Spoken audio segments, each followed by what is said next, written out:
for this. So the topic for today is audience selection beyond the transactional. And this comes out of a conversation we had off of the last testing group. I had made a comment on this or another call was something along the lines of, hopefully you're not using just RFM segmentation to do this. And the other person said, oh, what should we be using? How should we be factoring in there, and what goes beyond RFM segmentation? So the inspiration for this was the RFM data is transactional. It is recency, it's frequency, it's monetary value, and it's gifts to that one organization. And that was great when that was just the information that we have, but does it matter? Can we go beyond that? And so I took inspiration from a Steve Martin movie, as I so often do. For those of you familiar with Roxanne, which is his version of Cyrano de Bergerac, where Cyrano gets the girl in the end. Spoiler alerts, I guess. But there is a scene in that movie where a local tough challenges him to come up with 20 better jokes about his nose. And so I am going to go with 20 variables that can factor into your audience selection that a study or studies shows makes a difference to the likelihood of someone donating. And this can work in acquisition, this can work in donor. And I have tried to avoid, by and large, cheap ones.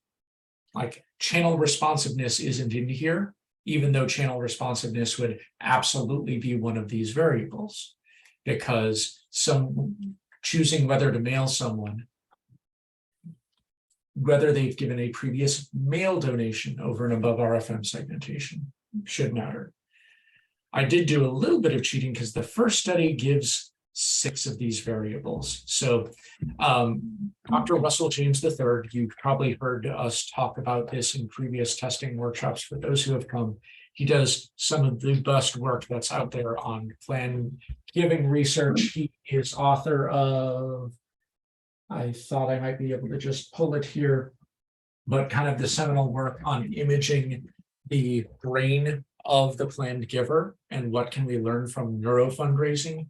And so really strong research here.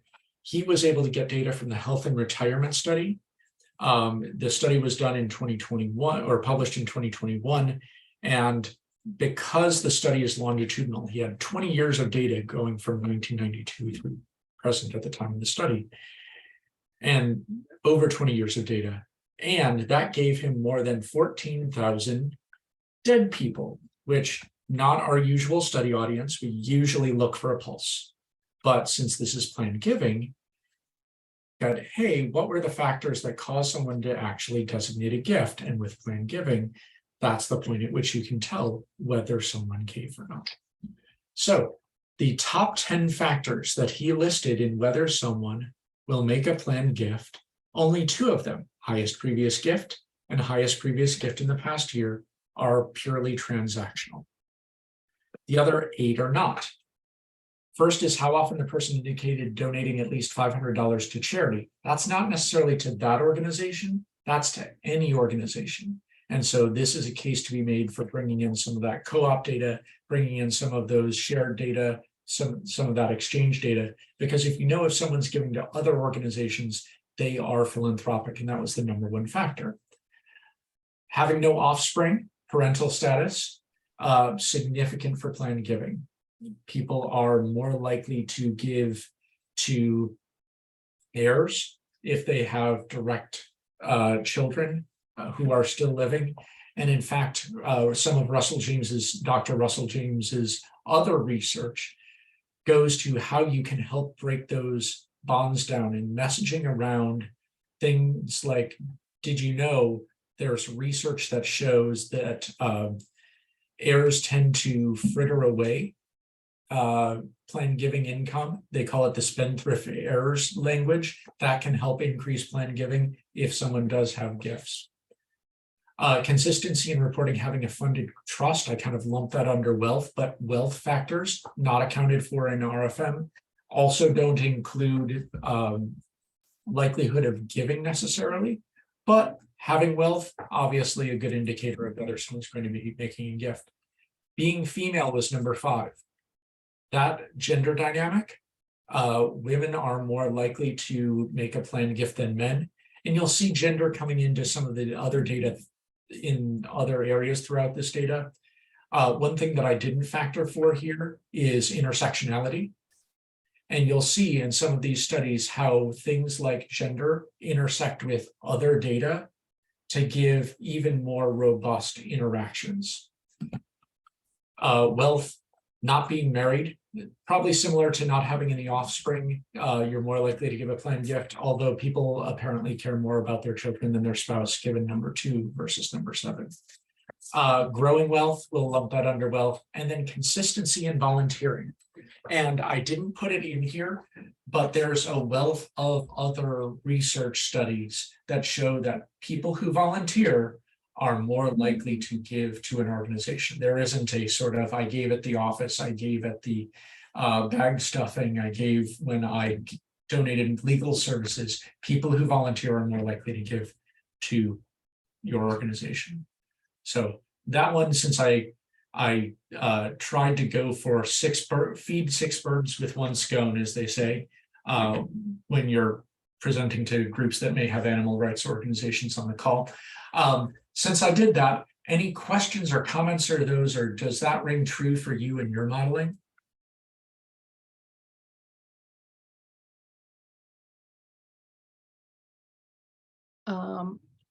Hi, Nancy from the Sisters of St. Francis of Assisi. I'm sort of new to this group, but yeah, absolutely, Nick. In fact, some of we're launching a planned giving program. We have had a soft launch last year, but we're going to be really pushing it going forward.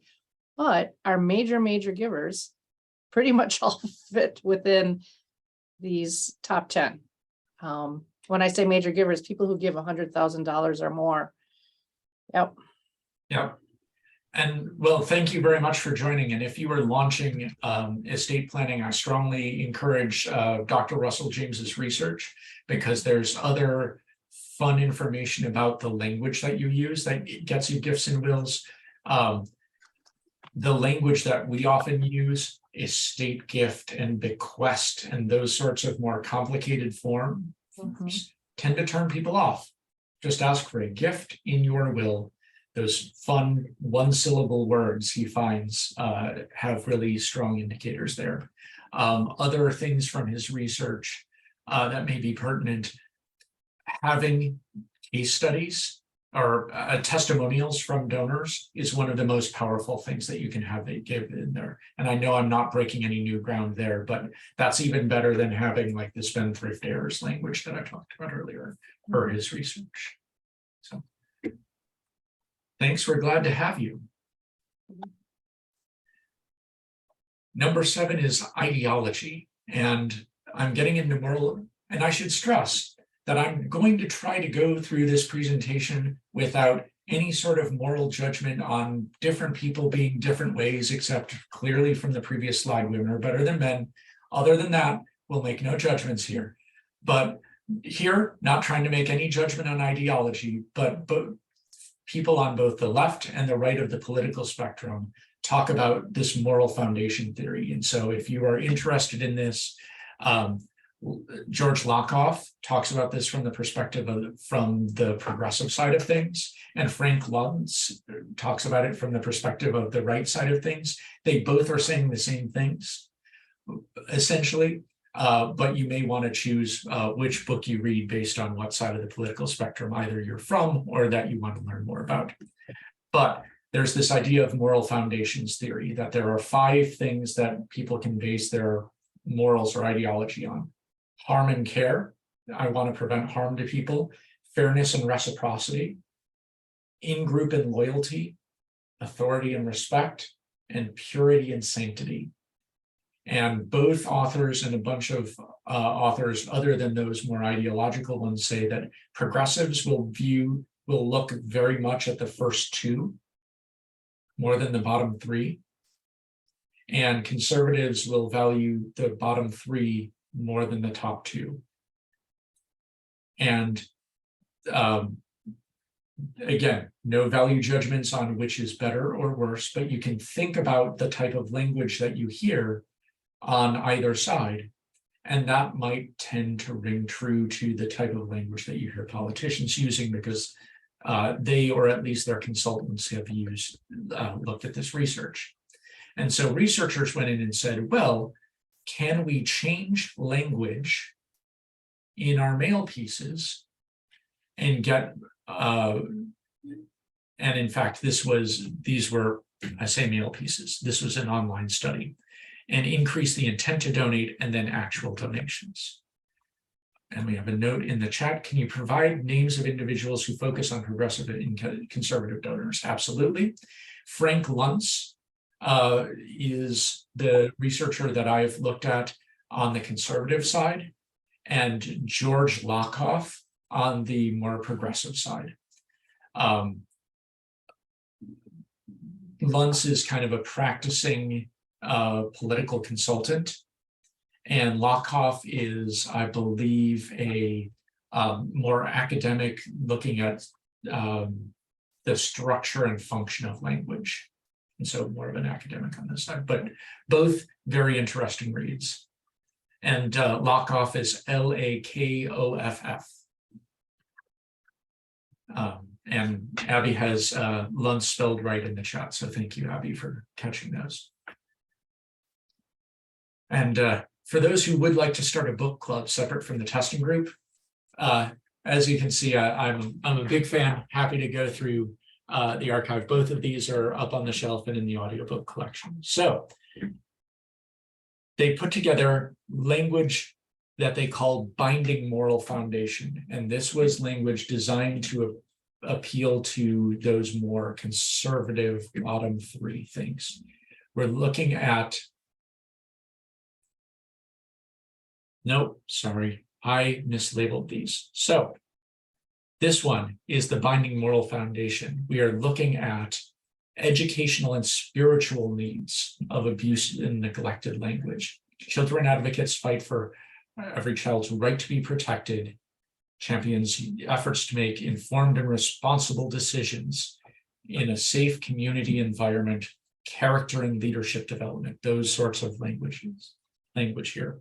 And what I have labeled here as binding moral foundation is, in fact, individualized. We're talking about physical and emotional needs. We want to enshrine in the laws of the land the right to be protected from abuse and neglect. Hear that harm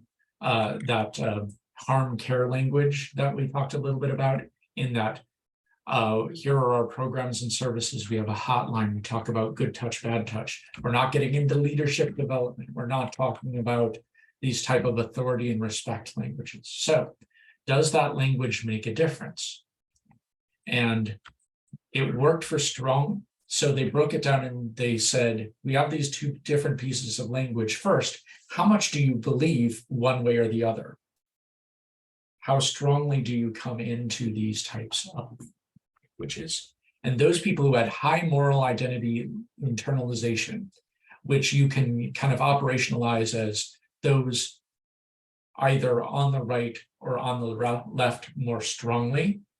This is my moral foundation. I believe in traditional authority and values on the personal values on the right, or I believe that every child should be empowered and be protected from harm and cared for on the left. If you believe very strongly in those things, this language made a huge difference in donation intent. So conservatives were willing to allocate about $45 of their $100 that they were hypothetically given if they had that more binding language, but only gave less than $25 if they got the other more liberal language. Not as strong on the left, but still very strong, pretty strong. Over $40 for that individual language, under $30 for binding language. Not much a difference on the lower moral identity. Does that make a difference? If you look at real giving, they studied that as well. And so those on the liberal side of the spectrum, when they got the language that appealed to them, willing to give over $3, under $2 on average when they got the more conservative language. Conservatives, not as big a difference here, but still a dollar difference. You're looking at about a 25% difference here. And so based on what your organization is and the types of language that you use in your letter, you're going to want to correct for ideology. And I talk about this as an audience thing. I'll give you a peek into my tortured brain. I'm actually working on a book about this. But in addition to it being on selection criteria, many of these matter in terms of customization, what you put into the letter, what you put into the ad, what you put into the appeal as well. So you could see having two different letters, a conservative letter and a liberal letter, based for those people who are very strongly one or the other, based on the values of the person receiving it.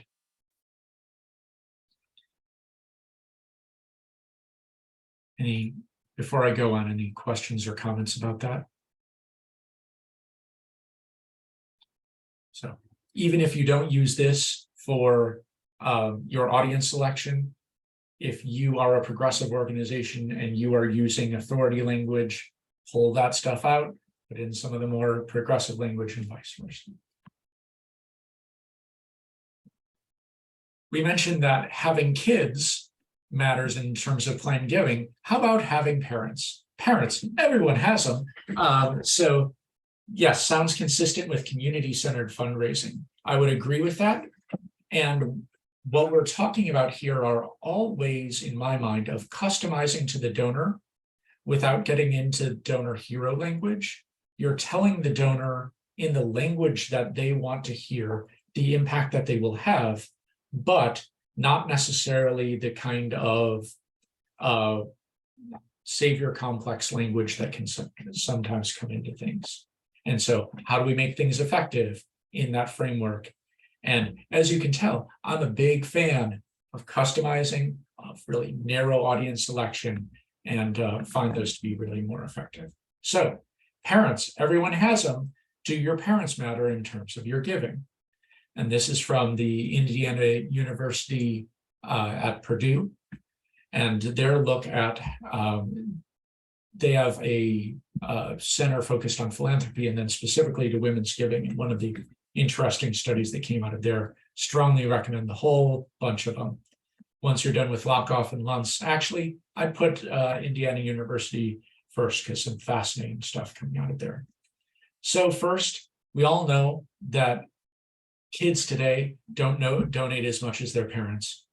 A lot of this is kids today don't have the disposable income that their parents have. And so it's not a problem necessarily with kids today, but just where people are in their life cycle.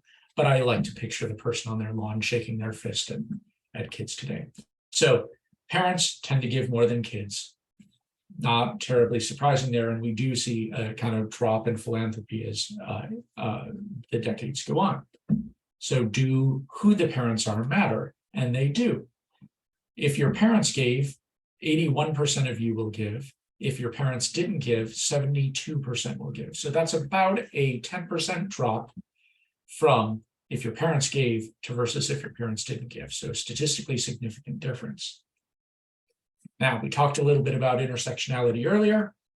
This matters more for daughters. There's about a 4-point gap among sons and a 13-point gap among daughters between give and don't give. And so women are more likely to be modeling the giving behavior of their parents.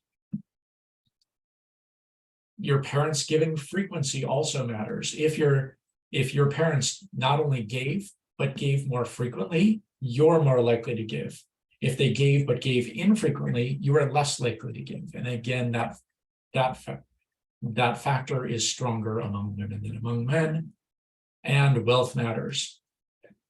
If you look just at men who have wealthier parents, this impact goes away entirely. Doesn't matter whether your parents gave or not. However, among daughters, and among those who are less wealthy, that whose parents are less wealthy, I should say, that factor of whether your parents gave is far more significant. So ideally, this would be a factor that goes into your analysis of audience selection as well. Did your parents give? You're more likely to give, and substantially so. This is kind of conventional wisdom, and it's one of those cases where the conventional wisdom's actually correct, but disaster donors tend not to give as much in the subsequent year. That retention rate falls off significantly, and far more work to try to get disaster donors back into the organization. We're also seeing this kind of generally with reactive donors. There's a substantial difference in if your party wins the presidency and Congress, your giving to political causes is going to go down because, hey, the politicians I elected are going to take care of this. Whereas there's a fight or flight response on the other side. So disaster / reactive giving you can put in there. So flown through a few of these. Any questions on that sort of reactive giving, on parental giving, on moral foundations of giving and ideology? So hopefully I'm persuading you that not just transactional factors go into whether someone will give or not. Also going to fly through this one. We talked about age last time. Age matters. We talked about how after a certain point, usually around the 70 time period, giving actually goes down. It's not unidirectional, and it matters to not only whether you will give, but where you will make that gift. And so we talked about total attribution last time in the attribution graph, and I really focused on this cost to raise $1 and how people are under investing. Let's go to the second to last column here, percentage of online revenue. If you're an 80+ person from a mail package, about 15% of your giving is going to be done online. If you are under the age of 40, that's going to be 69%, 68, 69%. And so where that person will make a donation matters by age. Giving an additional information and who does the asking. And this is a fun study of Donors Choose, and Donors Choose is great because they do studies every so often and their data is very public, and you can learn a lot from some of the research that's done on them. And so this is one where the absence of an answer actually is an answer. So Donors Choose looked at whether the donor answered 2 additional informational things about themselves beyond what they were required to give. I think it was. And then they also looked at whether or not the teacher asked. And so this is crowdfunding among education. A lot of people who come to the platform are asked by a teacher, will you donate for our band supplies for our school?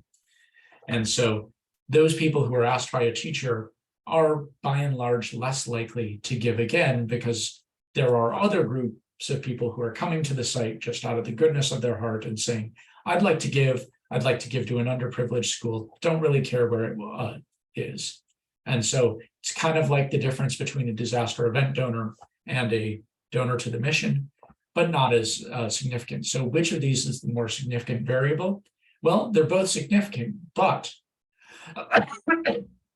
it turns out if you give additional information, it's far more predictive of whether you will give a future gift and your average gift than if a teacher asked you to do it. And so this is something that is generalizable. The people who respond to your surveys are going to be your best donors. The people who fill in what their satisfaction level is with the experience, or tell you whether they have the disease or not, those are going to be prize donors. And if you keep doing donor surveys in little ways over and over again, pretty soon you're going to have a very predictive bit of first-party data that says, hey, it doesn't matter. It doesn't matter as much what the person's answer to this was, although you can certainly ask questions where you can get this information. It matters whether they answered the question. And the absence of an answer is in fact an answer about, are they that into you? Answer, no, they're not that into you. But who asked is also substantial here. Someone who gave their info and was not teacher referred, 41% retention rate, teacher referred 32% retention rate. So still significant, but this is literally a doubling and in some cases tripling of the retention rate if they give you additional information. So pretty cool. And I mentioned that Donors Choose has a lot of good information, so we're just going to go right into 13, which is location. It turns out your location vis-a-vis where the school is highly predictive and not at all linear. So you are more likely to come back to the site and give another gift if you live very close to the school that you gave to or very far away from the school that you gave to.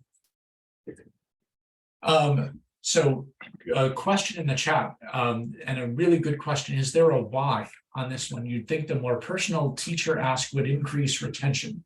Wondering how to generalize that finding. I think the generalizable thing that you can get out of this is that a lot of Donors Choose has an interesting model in that they're looking not just at donor retention, but at fundraiser retention. So if that teacher comes back and asks again, those people may give again. But if the teacher is one and done, they become more like a disaster donor. They become, okay, they asked for band, I donated for band. I'm not a Donors Choose donor. I'm a donor to the band and to my kid in the band. Or I gave to this one campaign, one time to feel good. I'm not generalizing that out. And so, yes, giving to a person versus giving to a mission. And so the generalizable thing about that is, can you repeat the giving to a person? If you have an event and you have the fundraiser who comes in, can you get that person to be your emissary for future messages in that peer-to-peer realm? It's also knowing the other generalization here is, if you can't replicate the who of the asking, those folks are less likely to come back in. There's other who asked research that I didn't put in here, but is really interesting. So one of the tests that run over and over and over again is, should the CEO be the signer of our letter? And the answer to that is almost all of the time, no. The only time I have seen the CEO be the best signer of a letter is when it was for a disease organization that will remain nameless. And they put CEO, this disease organization, and sufferer from this disease. Okay, that's an identity I can get behind. It's given to someone with a similar identity. So if you can't replicate the person, you can sometimes replicate the type of person. And you can build in to your copy those things that have similar identities to the person who gave. One of the clients I used to work with is United States Olympic and Paralympic Foundation. And so almost all of their signers are going to be Olympic athletes or Olympic hopefuls. And you might say, well, I can't necessarily, I don't necessarily identify with Carl Lewis. He is a mite bit faster than I am. I don't think I'm in my mid 40s and I think it's time for me to give up my Olympic dream. Whereas these are people who have that Olympic dream. So what's the common thread that ties us together? In the note of who the person is, it would be 2-time gold medalist, 4-time medalist overall, and flag bearer in Atlanta or whatever, and proud American. We were looking to prime those values that we talked about earlier. And so if you can talk about a shared identity, or I'm a parent too, or those sorts of things, you can get more out of some of these communications. So, no, I'm venturing into the customization part and outside of the audience selection part, but hopefully valuable. And as you're going through these, if you don't mind just jotting down notes or jotting down notes to me, one of the things that we're always looking for is what should we be covering in these calls? What topics do you want to learn more about? And so if who the person is that does the asking is a really interesting issue for you, probably it'll be interesting to others, and I'm happy to dig into the data to find out what we can find. And then extra special bonus points, which are good at none of your best retailers, but hey, bonus points are bonus points. For those who say, hey, I have a study on this, we tested our signer, and here's what we found out. Love to feature those sorts of results. So a similar sort of thing, as you get closer to the school, or farther away from the school, the more likely you are to give again. Those who are really close to the school probably have a kid in that school or probably have some sort of tie to that school. You know, I donated for the elementary school that my kids used to go to because, hey, love the teachers there, want to support the things that my kids had, want other people to have that sort of thing. And so that may be a site donor as well. I want to help my community. I'm a business person in the community, and I know that the quality of schools help overall. Those are people who are likely to come back. And then there are the people who are really far away from their places. Those are people who come to the site and they're giving because they want to support someone out there in the world. 5,000 kilometers is usually going to be out of the country, or it's going to be Alaska and Hawaii. And so those are people who are giving perhaps internationally and giving to schools that may not have as many resources are in the United States. And so that's a different type of donor than donor choose to type of goes to. So location is important, but another type of location can also be important. So this is a study of identity. And I'm sorry, I forgot to put the link in here, but this is from Katie Milkman and someone else. And I think the study title is something like Identity and Charitable Giving.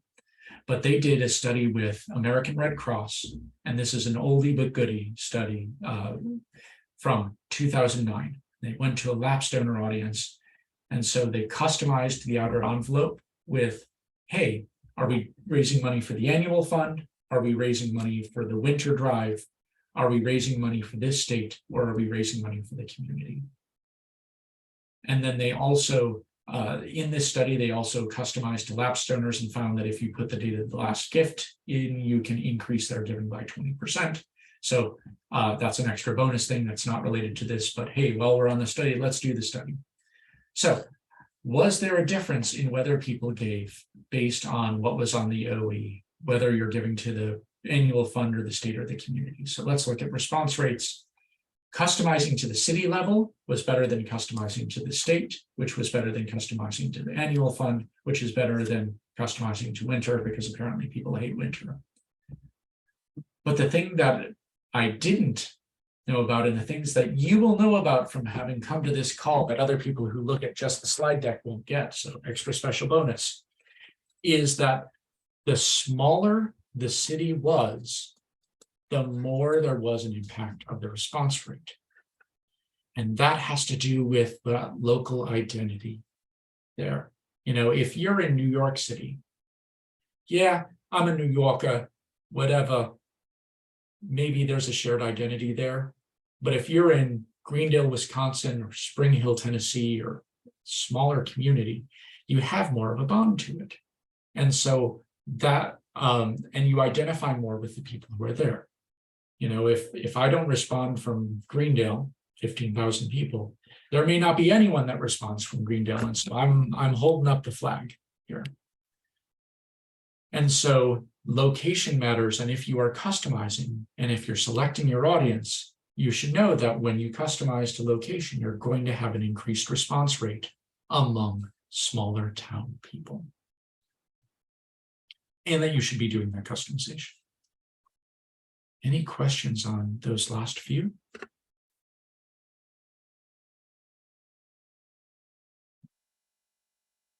Okay. Feel free to come off mute, shout out questions as you have them. If you can't tell, you're not going to interrupt my train of thought. I don't have one. The slides are just here to remind me what I thought I was going to say an hour ago. So, event participation. We know that, okay, we know already that event donors are less likely to come to the organization.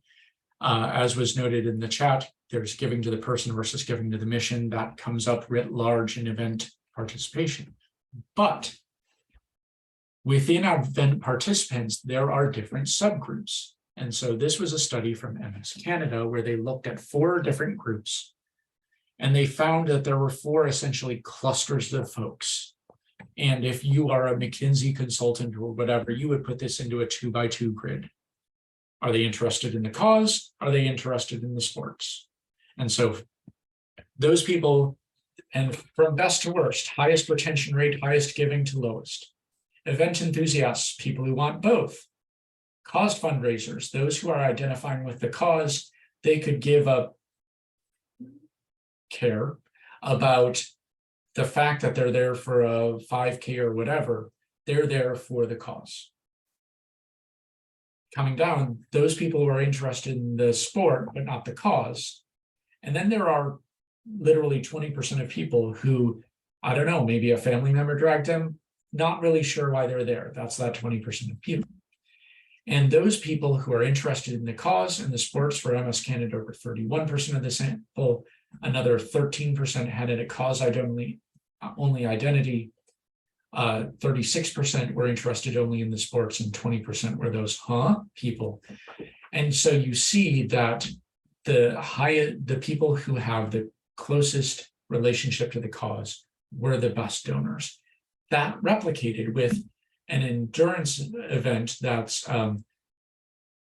called the Alpe de, oh goodness, this is Dutch, I'm going to murder this, Alpe de Jésus, a Dutch anti-cancer biking endurance event. So Dutch anti-cancer event, we're not going to say the name of the event again. I apologize to any Dutch people out there for my pronunciation. So similar sort, they had a different taxonomy. And this you can picture not in a 2x2 grid, but in the circles that radiate outward.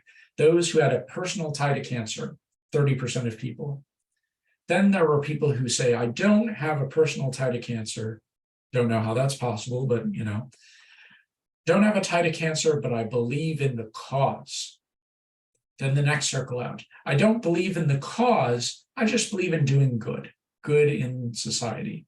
And then there are the other 20% of people that were doing this endurance event for the event. They were health junkies. They were, what endurance event am I going to do this weekend? Oh, there's one that's biking through apparently the Alps from the Dutch there. I'm in. And those are retention rate, average gift, how much raised, all the way down. The closer the tie you had to the organization, the better they are. So yes, we know that event participation is predictive, but also if you can get to the why of why they participated in the event, you have another good data point to go off of. And hashtag callback, if they don't answer about their cause of affinity, that's good information too, and you can segment based on that. Okay. 15 and 16, opt-in status and disposable income. Weird that they happen in the same study, but hey, you take it with the study you have. So this study, they were looking at relationship orientation. How much do people want a relationship with the organization? And so they're asking people to become members of the organization and to see how does past donation behavior affect that. And they did one of those studies where they threw all of the variables in there and ran the analyses to say, what are the things that matter out of this robust data stew? So model 3 is what we're looking at, where they threw in everything. And the number that you see over here is how strongly there was a relationship. Positive correlation is good, you're more likely to become a member. Negative correlation is bad. So for example, if there was negative news about the organization, you're less likely to donate to it. Okay, not a shocker, and I didn't put this in there because I think we all know that if there's negative news about your organization, you're probably not going to be wanting to go out as wide in your acquisition right now. Okay, so what are the biggest factors? Number one, consent to direct marketing. I have opted in. That opt-in status is more predictive than anything else. Second is income, disposable income. Also not a shock. Third and fourth most predictive were frequency, amount, and amount of previous giving. And it was negative. People were less likely to become members of the organization the more they had given in the past and the more frequently they had given in the past. And so that begs the question, what the heck?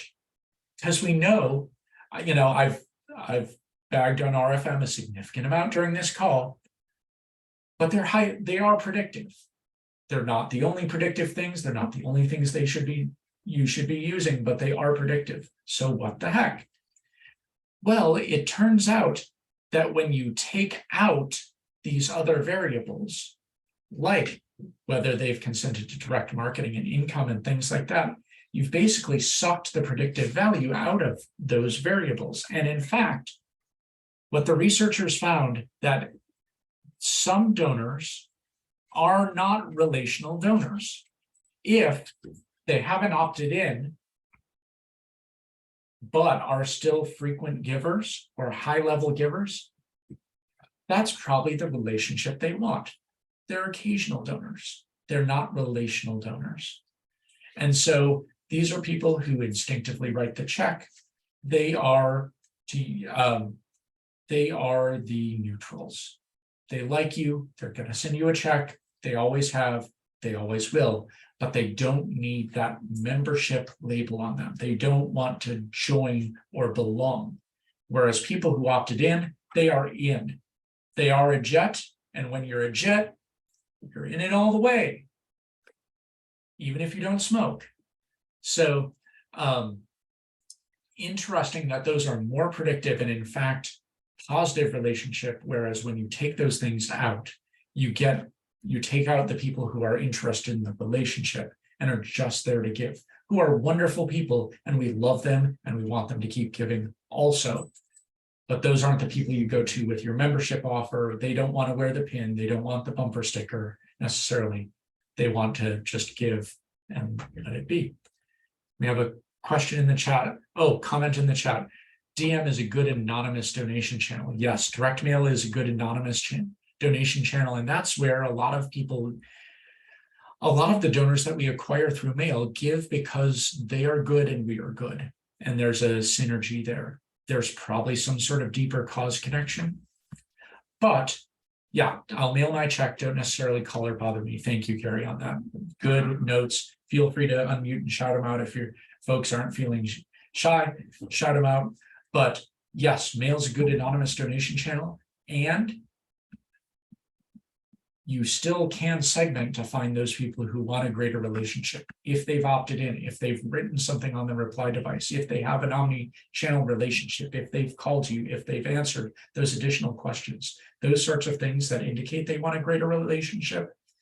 They may not want that anonymous relationship. They may want the bumper sticker. They may want the recognition. They may want the seal, the lapel pin, the attaboy from the CEO, those sorts of things. And so it's very interesting to make sure that you're setting the relationship the way the donor wants it.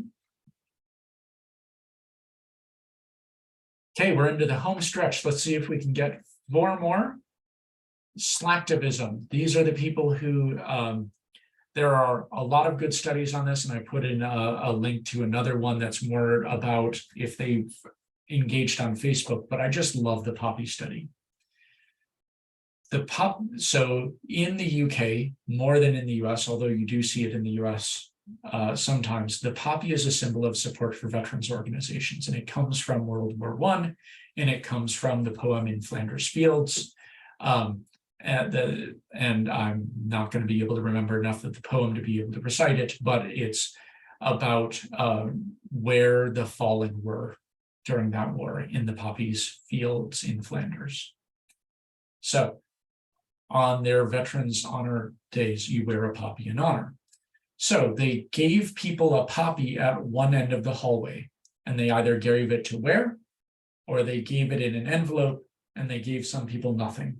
And so they asked people at the other end of the hall, literally down, do you want to donate to veterans organizations? Those who had private support, those who weren't wearing the poppy, were the biggest givers. Those who were wearing the poppy had already performed some of the symbolic, they already got a bit of that dopa hit. They got some of what you would get from a donation. That recognition replaced some of their support. They were still more likely to support than no one. But then you can also argue this is a good case for donor reciprocity. I was given something, I need to give something back. Why premiums work in the mail and things like that. But it does show that people who have shown support for an organization covertly or overtly are more likely to then donate later on. And there's good research that people who take an online advocacy alert, for example, are more likely to donate. I know when I was at Mothers Against Drunk Driving, one of our best non-end of year, non-matching, and not giving Tuesday appeal that we did wasn't an appeal. It was an advocacy alert for an ignition interlock law that after you completed it said, now would you like to donate to that classic foot in the door technique? Except we weren't intending that. We really wanted the advocates to help get the bill passed. The donations were, as Bob Ross would say, a happy accident. So cause connection, we've talked a lot about this in previously, so let's cross-apply what we said about connection to the disease and event. So we'll bring that forward and just assume we've covered that. University of Kent, that's where Superman's grandparents went, or parents went. But they did a study of how donors choose charity. Oh, yes, there's a note in the chat, like asking your donors to pray and give versus just give. Pray and give tends to reduce responses. Absolutely. And there is a monetary value that people who are religious have on their prayers. There's a lot of criticism in the gun debate about the thoughts and prayers language, but people who are praying for victims are, at least in their minds, and I will leave it to more religious scholar people to determine the validity of that. That's someone else's debate, but they believe they are doing something of value for those victims and not to be discounted. When you ask donors to pray and give, they've already done part of what they're supposed to be doing. That said, if you sequence them, if you say, will you pray for this? Now will you give? You have that sequencing. You've helped do some of the audience selection to say people who pray are also probably more likely to give, just not at the same time as much. So, Kathy, thank you. That's a good note. So donors' taste, preferences, and passions they found was the #1 reason that people give to organizations. #2 were personal and professional backgrounds. And so rather than, there are some fun studies on this, but art students, artists, and retired people are more likely to donate to art exhibits. So even if your art isn't there, you're an artist, you're the type of person who's going to donate to an art exhibit. If you're a health professional, you are the type of person that is going to donate to a health and research organization more than any other professional. And then sales professionals are more likely to donate to their business school of graduation than other alums. I assume this is networking opportunities and probably not all that generalizable, but hey, it's a profession one. You always want 3 bullet points, better than 2. So it's in there. Yay, it's in there.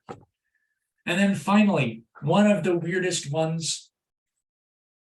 What's in a name, said Shakespeare, kind of a lot.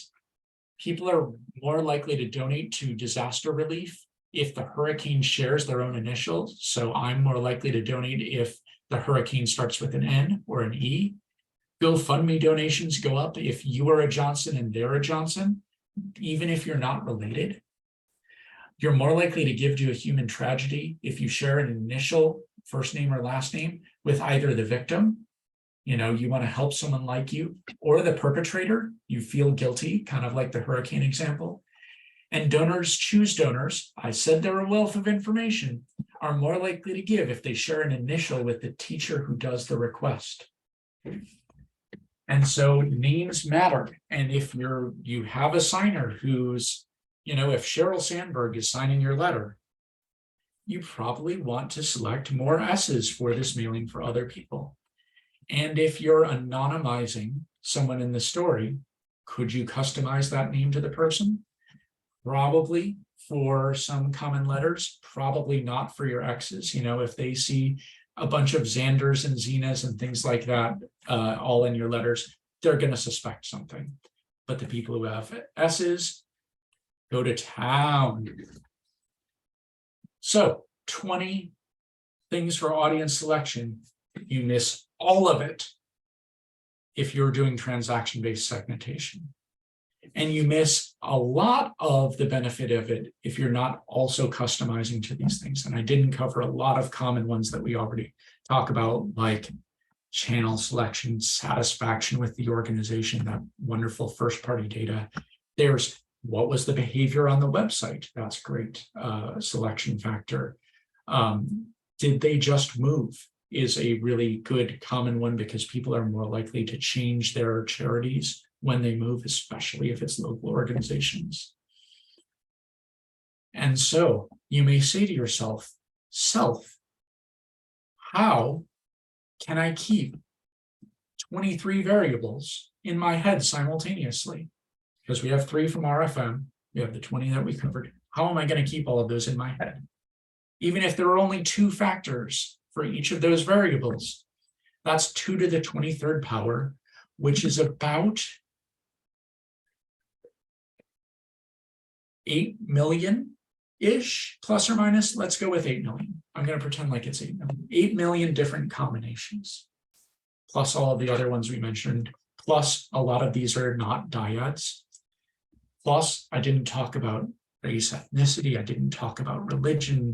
I didn't talk about a lot of factors that have a lot of different variables. So how do I keep them all straight in my head? First thing that you do is, if you're looking for your organization, pick the one that's most relevant to you.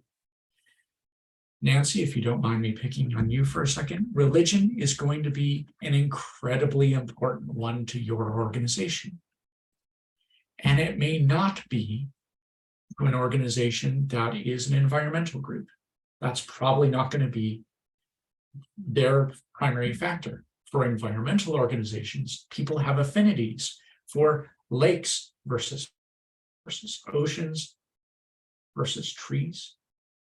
That type of location may be more important to them. International versus local givers are going to be big for international organizations.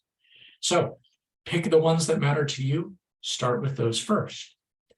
But when you're doing audience selection, you don't have to remember all of them. This is where modeled solutions come in. You can look to see what your models take into account. Make sure you're looking at all of these sorts of things. Make sure your models have all of these things. And you can be asking for other parts of these. Some of these are really fun first-party data. And the great thing about first-party data is no one else on this call is going to have it. You get an advantage when you ask those questions and when you put that into your data stew, and it comes out that says, hey, people who gave you additional information are 62% more likely to donate to the organization. Don't think of that as, well, if I can get someone to give me additional information, I raise their level of giving. No, correlation isn't causation here. But I now know that these people are more likely to give to the organization. And so I can go after go deeper into those lapsed audiences. I can give them the higher value packages. These are the people who are more likely to be monthly giving. As Nancy noted earlier, they may be more likely to be the planned givers, going to that list of 10 earlier. So we got a preach brother in the chat. Thank you. I'm now getting down from the soapbox, from the pulpit, and would love to hear other tests that you've had or other questions that you have.